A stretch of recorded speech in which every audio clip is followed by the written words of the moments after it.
मूसा ने उनके साथ दलील की कोशिश की। वो तमाम हिकमत के माखद से बराह ए रास्त इंतबाहात लेकर आए। कारून, क्या तुम नहीं जानते कि खुदा ने तुमसे पहले कौमों को हलाक किया है? ऐसी कौमों जो तुमसे ज्यादा अमीर थीं, तुमसे ज्यादा ताकतवर थीं, जिनके पास ज्यादा जमाशुदा दौलत और ताकत थी। और वो अब कहाँ हैं?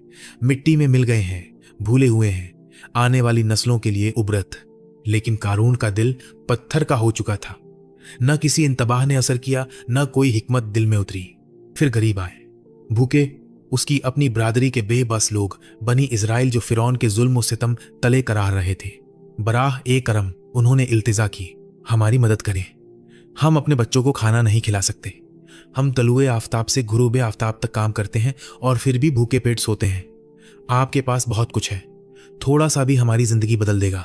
और आप जानते हैं कि कारून ने क्या कहा? तुम मेरी तरह क्यों काम नहीं करते? मैंने भीख नहीं मांगी, मैंने शिकायत नहीं की, मैंने अपने दिमाग का इस्तेमाल किया, मैंने अपनी सररोड की अजस सबसे बचा, मैंने काम से नहीं कर दिया है, मैंने काम से मजार, मैंने काम से नहीं कर दिया है। लल्तनत बनाई। अगर तुम्हें दौलत चाहिए तो जाकर कमाओ। इस जवाब की बेरहमी हैरान कुन है, क्योंकि मूसा जो करीब खड़े थे को मुनाजात करनी पड़ी। वो काम तो करते हैं कारून, दिन रात मेहनत करते हैं, लेकिन फिरौन उन्हें कुछ भी नहीं देता। वो उन्हें टुकड़े टुकड़े देता है जो बमुश्किल गुजारा करने के लिए काफी हैं। ये सस्ती नहीं है, ये जुल्म है। कारून ने कंधे उचकाए। ये उसका मसला नहीं था, ये उसकी जिम्मेदारी नहीं थी। फिर वो बयान आया जिसने उसकी किस्मत का फैसला कर दिया। वो अल्फाजज जो तकब्बुर से निकलकर खुली हतक ए इज्जत में बदल गए। मूसा की आंखों में आंखें डालकर पक्के यकीन के साथ कारून ने ऐलान किया, ये दौलत खुदा ने मुझे नहीं दी, मैंने इसे कमाया है अपनी इल्म के जरिए, मेरी अक्ल, मेरी मेहनत। इसका इलाही फजल से कोई ताल्लुक नहीं, बल्कि ये सब मेरी अपनी अहलियत का नतीजा है। उसी लम्हे उसने अपनी जिंदगी के मुआवजे से खुदा को मिटा दिया। उस हस्ती को जिसने उसे अक्ल, मौके और सांस दी थी, मिटा दिया गया। उसकी जगह खुद को बिठा लिया गया। कारून खुद अपना खुदा बन चुका था। और फिर भी इस सब के बावजूद उसका काम अभी खत्म नहीं हुआ था। उसने एक आखिरी बयान देने का फैसला किया, सड़कों पर एक आखिरी जुलूस, ताकि सबको अपनी बर्तरी याद दिलाई जा सके। उसने अपने सबसे शानदार सुनहरी लिबास पहने, चाबियां उठाए, अपने नौकरों को जमा किया और शहर में जुलूस निकाला। हजूम हमेशा की तरह जमा हो गया और पहले की तरह ही वो दो हिस्सों में बट गया। कुछ ने देखा और उनके दिल हसद से भर गए। काश हमारे पास भी वो होता जो कारून के पास है। उन्होंने सरगोशी की, इस दौलत को देखो, इस आदमी ने जिंदगी में कामयाबी हासिल कर ली है, खुदा इसे जरूर बहुत चाहता होगा। लेकिन दूसरों ने हिकमत वाले मोमिन, वो जो समझते थे, उसी शान और शौकत को देखा और इर्फ खौफ महसूस किया। उन्होंने हसद करने वालों की तरफ रुख किया और कहा, क्या तुम्हें अंदाजा है, आखिरत में खुदा का दिया हुआ अज्र इन सब से बेहतर है। ये बात सिर्फ सब्र करने वाले ही हकीकत में समझ सकते हैं। दो ग्रुप, एक ही जुलूस, बिल्कुल बरक्स रद्द अमल। एक ने जलाल देखा, दूसरे ने एक आदमी को अपनी कब्र की तरफ जाते हुए देखा। और वो दोनों जल्द ही जानने वाले थे कि कौन सा नुक्ता ए नजर दरस्त था, क्योंकि जब कारून के सोने के चौगे गर्द में घिसट रहे थे, जब उसके नौकर उन मजही का ख्याल चाबियां उठाए जद्दोजहद कर रहे थे, तो उसके कदमों तले जमीन कुछ ऐसा करने की तैयारी कर रही थी जो उसने पहले कभी नहीं किया था। वो खोलने की तैयारी कर रही थी और इसे पूरी तरह निगल जाने की। तसादुम एक ऐसे मकाम पर पहुंच चुका था जहां वापसी का कोई रास्ता न था। कारून अपनी ही तकब्बुर के नशे में एक ऐसा चैलेंज दे गया जिसकी गूंज आज भी तारीख में सुनाई देती है और इसे अब तक की गई सबसे लापरवाह बातों में से एक समझा जाता है। बाद रिवायात के मुताबिक, अगरचे इस पर इख्तिलाफा है, उसने मूसा की तरफ देखकर कहा, आओ एक बार ये मामला हमेशा के लिए तय कर लें।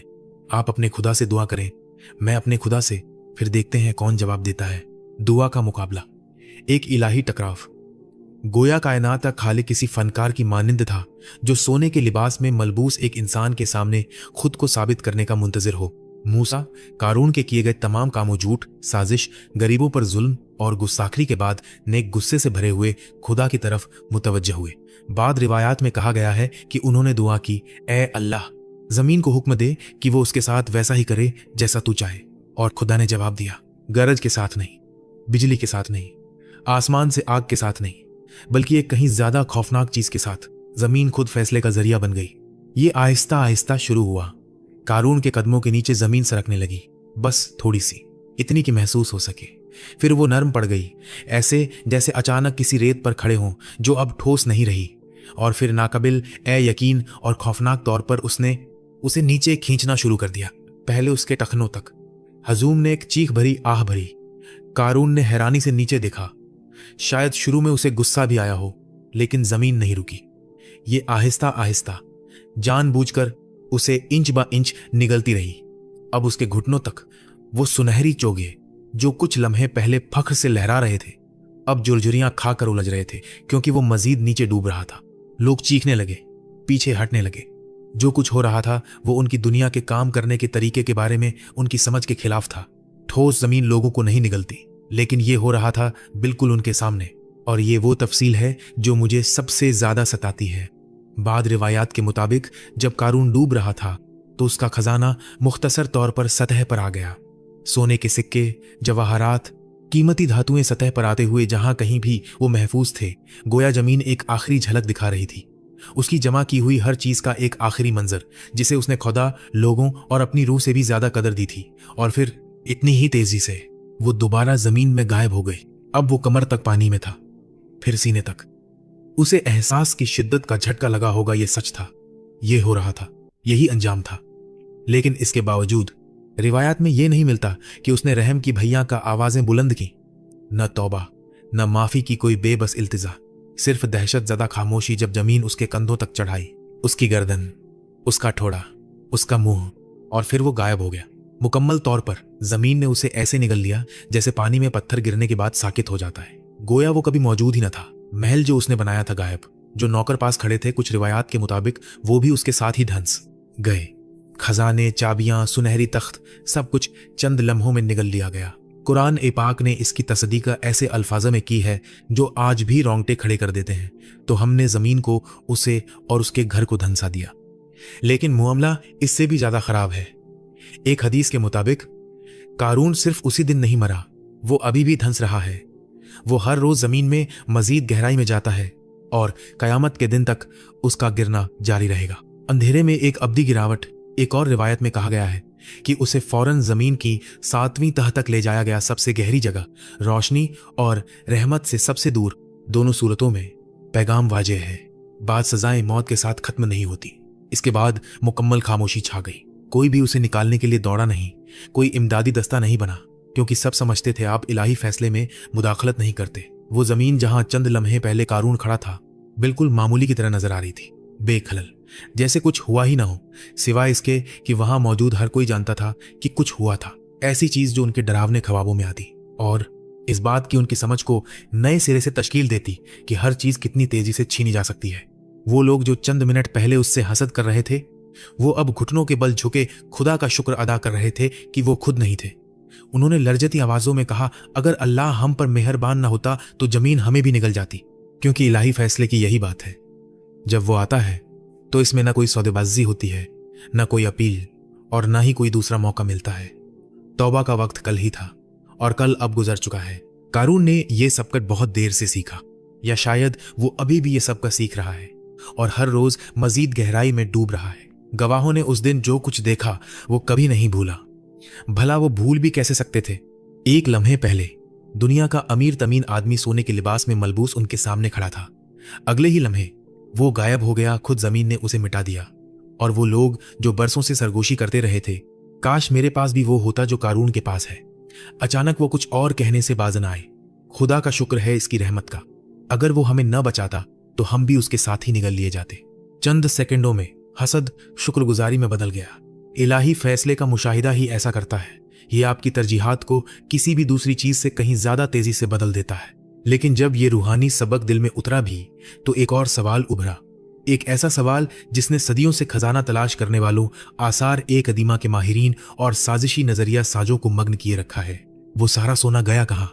इसके बारे में सोचिए। दुनिया की आधी दौलत यूं ही बगैर किसी निशान के गायब नहीं हो जाती। कहीं ना कहीं जमीन की तहों तले दबी हुई या भूली बिसरी कोठड़ियों में छिपी हुई कारून का खजाना अभी भी मौजूद होना चाहिए, है ना? और अगर आप इसे तलाश कर सकें, यहीं से जुनून शुरू होता है। सबसे मशहूर नजरिया मिस्र के शहर फयूम में एक ढांचे के गिर्द घूमता है जो काहिरा के जनूब मगरिब में कारून झील कहलाती एक झील के करीब वाक़ है। वहां एक कदीम इमारत खड़ी है जिसे मुकामी लोग कारून का महल कहते हैं। नस्लों से लोग दावा करते आए हैं कि ये उसका महल था, वो महल जो निगल लिया गया था। वो आपको बताएंगे कि इसमें असल में 3000 कमरे थे, आधे जमीन के ऊपर, आधे जमीन के नीचे। वो कसम खाकर कहेंगे कि जो भी खजाने की तलाश में अंदर जाता है वो या तो पागल हो जाता है या उस पर लानत पड़ जाती है। बाद तो एक मछली इंसान मरमाइड का भी जिक्र करते हैं, जो पड़ोसी झील की गहराइयों की हिफाजत करती है और कारून के सोने को लालची हाथों से बचाती है। दिलकश कहानियां, नाकिस आसार ए कदीमा की तहकीक, क्योंकि यहां वो हकीकत है जो उलमा ने आखिरकार दरियाफ्त की। वो इमारत दर हकीकत कारून का माहौल बिल्कुल नहीं थी। ये शराब और जश्न के देवता डायोनाइसस के लिए वक्फ एक यूनानी मंदिर है जो कारून के जमाने के सदियों बाद तामीर किया गया था। कारून से इसका ताल्लुक मन घड़ंत था। ये कहानी ज्यादातर मिस्र में रहने वाली यहूदी ब्रादरियों ने फैलाई, जिन्होंने बाइबल के किरदार कौरह, जो उनके नजदीक कारून का रूप था, को इस बेतरतीब इमारत से सिर्फ इसलिए मंसूब किया क्योंकि ये एक झील के करीब थी जिसमें कई नाले और खलीजें थीं जो अरबी में करून सिंगों जैसी आवाज देती हैं।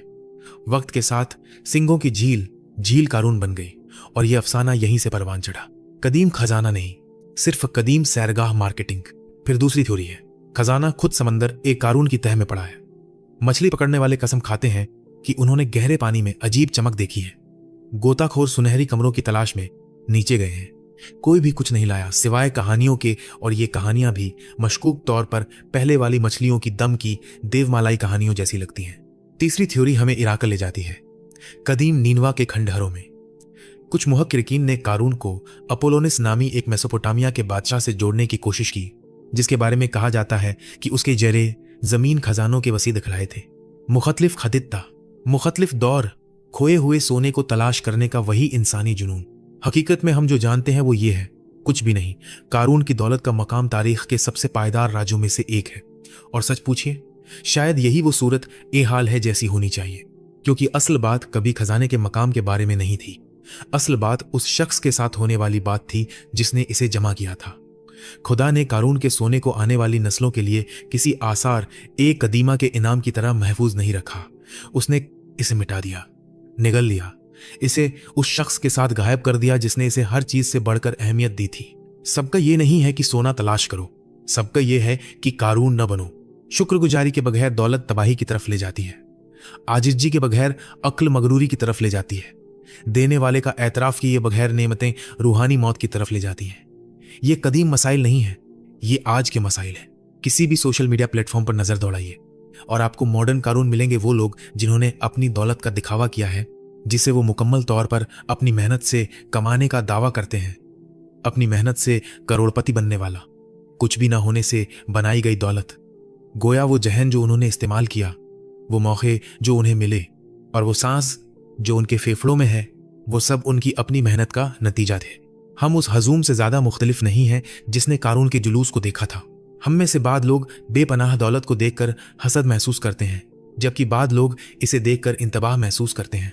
सवाल यह है आप किस ग्रुप में हैं, क्योंकि एक दिन शायद आज नहीं, शायद इस साल नहीं, लेकिन आखिरकार हम सब उसके सामने खड़े होंगे जिसने जमीन को हुक्म दिया था कि कारून को निगल जाए, और उस वक्त सिर्फ वही खजाना मानी रखेगा जो हमने आगे भेजा है। मेहरबानी, खैरात, शुक्रगुजारी, आजीजी। कारून का सोना खत्म हो गया है, खो गया है, गैर मुताल्लिक हो गया है, लेकिन उसकी कहानी वो बाकी है। खुद तारीख में कुंदा एक इंतबाह, आपकी मीरास क्या होगी। तो आइए वो बात जानते हैं जो हमें यकीन के साथ मालूम है। एक आदमी जो कभी पहाड़ों में सिर्फ खुदा की इबादत करता था, आखिरकार सड़कों पर सोने की इबादत करने लगा। एक आदमी जिसके पास सब कुछ था, वो सब कुछ खो बैठा, न सालों में, न महीनों में, बल्कि सेकंडों में।